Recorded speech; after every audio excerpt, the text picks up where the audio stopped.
Hello student, तो हम लोगों ने पिछले लेक्चर में देखा था कि अगर दो फंक्शंस को सम कर देता है या एक फंक्शन में दूसरे फंक्शन को सब्सट्रैक्ट कर देता है तो उस केस में डेरिवेटिव कैसे निकाला जाए। तो आज के लेक्चर में हम लोग देखेंगे प्रोडक्ट रूल। तो प्रोडक्ट रूल क्या होगा, मतलब एक फंक्शन को दूसरे फंक्शन से मल्टीप्लाई कर देगा, तो उन सिचुएशंस में हम लोग डेरिवेटिव कैसे निकालेंगे। तो देखते हैं ध्यान से कि अगर वो दो फंक्शंस को मल्टीप्लाई कर देता है तो उस केस में हमें कैसे डील करना है। तो सपोज हमारे पास एक फंक्शन था स्मॉल एफ एक्स और दूसरा फंक्शन था स्मॉल जी एक्स, और इन दोनों को उसने क्या किया, मल्टीप्लाई कर दिया। तो स्मॉल एफ एक्स और स्मॉल जी एक्स इन दोनों को उसने मल्टीप्लाई कर दिया। अब जो मल्टीप्लाई करके फंक्शन बना वो कैपिटल एफ एक्स, और हमें इस कैपिटल एफ एक्स का डेरिवेटिव कैलकुलेट करना है। तो डेरिवेटिव जिसका भी निकालना होगा फर्स्ट प्रिंसिपल से निकाल सकते हैं। तो इसको फिलहाल हम लोग मान लेते हैं कि ये y लिखा हुआ है, y is equal to capital F X is equal to small F X into small G X. तो डेरिवेटिव निकालना है तो फर्स्ट प्रिंसिपल यूज करते हैं, और फर्स्ट प्रिंसिपल क्या था, फर्स्ट प्रिंसिपल के अकॉर्डिंग अगर हमें किसी फंक्शन का डेरिवेटिव निकालना है, जो कि फंक्शन अब की बार हमारे सामने कौन सा है, कैपिटल एफ एक्स, तो उसका फॉर्मूला था limit S tending towards zero capital F of X plus H minus capital F of X और अपॉन एच। ये तुम लोग का फॉर्मूला है। फर्स्ट प्रिंसिपल से डेरिवेटिव निकालने का यही तरीका है। हम लोग क्या करते हैं, इन दोनों की वैल्यूज पुट कर देते हैं, राइट। तो अगर कैपिटल एफ एक्स की value small F X into G X है तो F of X plus H कितना आएगा, small F of X plus H into small G of X plus H. तो वो वैल्यूज मैं यहां पर डायरेक्टली पुट कर देता हूं। This will be equal to limit S tending towards zero, इसकी वैल्यू पहले पुट करते हैं और वो वैल्यू आ जाएगी small F of X plus H into small G of X plus H minus F X लिखना था, तो एफ एक्स इटसेल्फ कितना था, F X into G X, वो पुट कर देते हैं F X into G X, और अपॉन क्या लिखना था, अपॉन लिखना था एच। क्या इतनी बात क्लियरली समझ में आ गई, राइट। अब इसी को हमें एडजस्ट करना है, और ऐसे एडजस्ट करना है कि ये फंक्शंस डेरिवेटिव के फॉर्म में आ जाए। तो यहां पर मैं एक सिंपल सी ट्रिक लगाता हूं, वो ध्यान से देखना। Limit S tending towards zero F of X plus H, F of X plus H लिखा था और साथ में G of F of X plus H into G of X plus H लिखा था। मैं इसको एक्चुअली मैं एफ एक्स का डेरिवेटिव बनाना चाह रहा था, तो मैंने एक टर्म यहां पर सब्सट्रैक्ट कर दिया, F X into G of X plus H. इससे फायदा क्या होगा, जी ऑफ एक्स प्लस आ जाएगा कॉमन, इज दैट ओके। लेकिन जो हमने सब्सट्रैक्ट किया उसको मैं ऐड भी कर देता हूं, तो plus F X into G of X plus H, ताकि एक्सप्रेशन में कोई भी चेंज ना आए। और एक फंक्शन पहले से लिखा था, कौन सा, minus F X into G X, तो उसको भी लिख देते हैं minus F X into G x upon H. इसका मतलब मैंने अभी तक फंक्शन में कोई चेंज नहीं करा है, जितना मैंने सब्सट्रैक्ट किया उतने ही मैंने ऐड कर दिया। क्या इतनी बात समझ में आ जाती, राइट। अब इसको थोड़ा सा और एडजस्ट करते हैं, तो इसको अगर एडजस्ट करते हैं तो this will be equal to limit S tending towards zero. अब मैं क्या करता हूं, पहले दो टर्म से G of X plus H common ले लेता हूं। तो जब G of X plus H common लूंगा तो बचेगा क्या, F of X plus H minus F of X, और हम लोगों ने क्या किया कि ये G of X plus H common ले लिया, इस पहले दो टर्म से G of X plus H common ले लिया। क्या इतनी बात समझ में आ गई। अब दूसरे टर्म पर आ जाते हैं, तो इनमें एफ एक्स कॉमन था तो वो कॉमन निकाल लेते हैं, राइट। तो अगर हम लोग एफ एक्स कॉमन निकालेंगे तो बचेगा G of X plus H minus G X, तो हम लोग यहां से एफ एक्स कॉमन निकाल लेते हैं, एफ एक्स, तो बचेगा जी ऑफ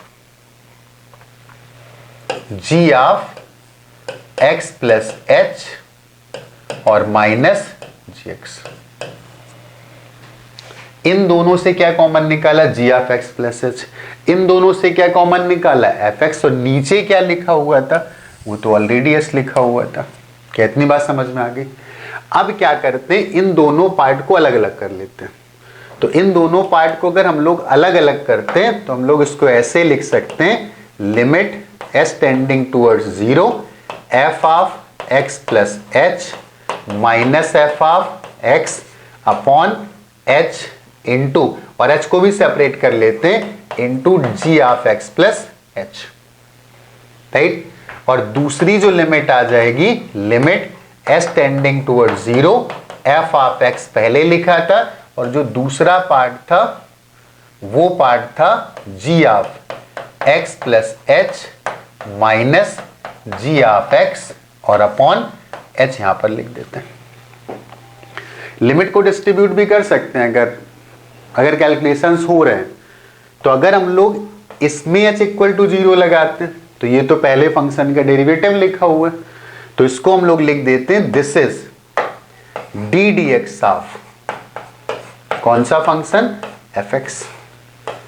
और जब h की लिमिट यहां पर लगाएंगे तो ये आ जाएगा जी एक्स। h को 0 पुट कर देंगे तो जी एक्स आ गया, प्लस h की लिमिट, ये तो एफ एक्स तो पहले से लिखा था तो पहले उसको लिख दे, तो उसमें कोई h है नहीं तो लिमिट लगाने की जरूरत नहीं। हाँ, इतने पार्ट पर अगर हम h की वैल्यू को 0 टेंड कराएंगे तो ये फर्स्ट प्रिंसिपल से g का डेरिवेटिव लिखा हुआ है, तो इसको हम लोग बोल सकते हैं D D X of G X. तो शायद प्रोडक्ट रूल भी समझ में आ गया। तो प्रोडक्ट रूल क्या आ गया? प्रोडक्ट रूल आ गया कि अगर दो फंक्शंस आपस में मल्टीप्लाइड हैं, एफ एक्स और जी एक्स, और हमें इस फंक्शन को डिफरेंशिएट करना है ओवरऑल फंक्शन को, तो पहले फंक्शन का डेरिवेटिव इनटू दूसरा फंक्शन और प्लस पहला फंक्शन इनटू दूसरे का डेरिवेटिव। तो इसका एक एग्जांपल सॉल्व कर लेते हैं। फॉर एग्जांपल हमको उसने बोला कि हमारे पास एक फंक्शन था e to the power x और दूसरा फंक्शन था sin x, और इन दोनों को मल्टीप्लाई कर दिया गया। तो इन दोनों को मल्टीप्लाई कर देंगे तो इसका ओवरऑल डेरिवेटिव क्या आएगा? तो अगर हमें ओवरऑल डेरिवेटिव निकालना है dy अपॉन dx, अब इसको इधर लिख सकते हो, इसको उधर लिख सकते हो, मतलब एक फंक्शन का डेरिवेटिव, पहले फंक्शन मान लेता हूं e to the power x into दूसरा फंक्शन sin x प्लस पहला फंक्शन इनटू दूसरे का डेरिवेटिव, तो उसका जो डेरिवेटिव आ गया वो cos x आ गया। और भी कोई दो फंक्शंस ले सकते थे, राइट। तो ये हम लोगों का हो गया प्रोडक्ट रूल। अब इस प्रोडक्ट रूल को थोड़ा सा एक्सटेंड करते हैं। कैसे? मान लो दो फंक्शन ना हो, तीन दे रहे हो, तो तीन दे रहे हो, तो इसी को आगे एक्सटेंड कैसे कर सकते हैं हम लोग, वो ध्यान से देखना कि हमें उसने एक फंक्शन दिया y, उसने हमको एक फंक्शन दिया y, और वो फंक्शन था F X into G X और इंटू एच एक्स। मान लो दो नहीं, तीन या चार या पांच ऐसे मल्टीप्लाई कर दे तो क्या करेंगे? तो फिर हम लोग एक बात बोल सकते हैं, हम इन दो को मान लेते एक, इन दो फंक्शंस को मान लेते एक, ये एक फंक्शन, इन दोनों को मैंने एक मान लिया। अब वही रूल तो लगा सकते हैं ना, कौन सा? अगर हमें इसको डिफरेंशिएट करना D Y upon D X, तो E one of the functions का डिफरेंशिएशन लिखो D D X of F X. हम लोगों ने एक फंक्शन का डिफरेंशिएशन लिख दिया और दूसरा फंक्शन एज इट इज लिख दिया G X into H X. Plus क्या करना है, जिसको डिफरेंशिएट किया था उसको ऐसे लिख दो, पहला फंक्शन जो भी एक फंक्शन है, पहले दूसरे कोई मतलब है नहीं, और दूसरे को डिफरेंशिएट कर दो। लेकिन अब की बार जो दूसरा फंक्शन था वो फंक्शन था जी एक्स इंटू एच एक्स। यहां पर प्रोडक्ट रूल फिर से लगा देते, राइट। तो अगर यहां पर हम लोग प्रोडक्ट रूल लगाते हैं तो ये आ जाएगा D D X of F X into G X into H X plus F X into एक का डिफरेंशिएशन इंटू दूसरा प्लस दूसरे का डिफरेंशिएशन इंटू पहला। तो एक का differentiation D D X of G X into दूसरा फंक्शन वो था एच एक्स, और प्लस एक फंक्शन जी एक्स और दूसरे का differentiation D D X of H X. क्या इतनी बात क्लियर हो गई? राइट। अब इसको ओपन कर देते हैं। तो इसको अगर हम लोग ओपन करते तो इसको हम लोग लिख सकते F prime X into G X into H X plus F X, इसको अंडर मल्टीप्लाई करोगे तो ये पहला वाला टर्म लिख रहा हूं इंटू ये डेरिवेटिव है जी का, तो this is G prime X into H X. एक और आएगा जब इसको इससे मल्टीप्लाई करेंगे तो वो आएगा F X into G X और एच का डेरिवेटिव एच प्राइम एक्स। तो तीनों चारों रूल मिल गया हमें। क्या? अगर उसने तीन फंक्शंस को मल्टीप्लाई किया था तो उनमें से एक का डेरिवेटिव इनटू बाकी दो प्लस दूसरे का डेरिवेटिव इनटू बाकी दो प्लस तीसरे का डेरिवेटिव इनटू बाकी दो। तो अगर चार लिखे होते तो एक का डेरिवेटिव इनटू बाकी तीन प्लस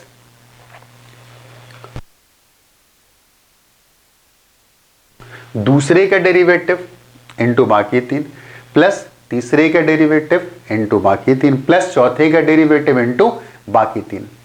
क्या इतनी बात? फॉर एग्जाम्पल मैं बोलता है कि मेरे पास एक फंक्शन है और वो फंक्शन था y इज इक्वल टू, एक था एक्स स्क्वायर और दूसरा था मान लेते कॉट एक्स और तीसरा था लॉग एक्स बेस ए, और हमें इसका डेरिवेटिव कैलकुलेट करना है dy अपॉन dx। तो क्या करेंगे? पहले का डेरिवेटिव वो कितना आ गया, पहला कोई मान लो, यहाँ के ऑर्डर से मतलब नहीं है।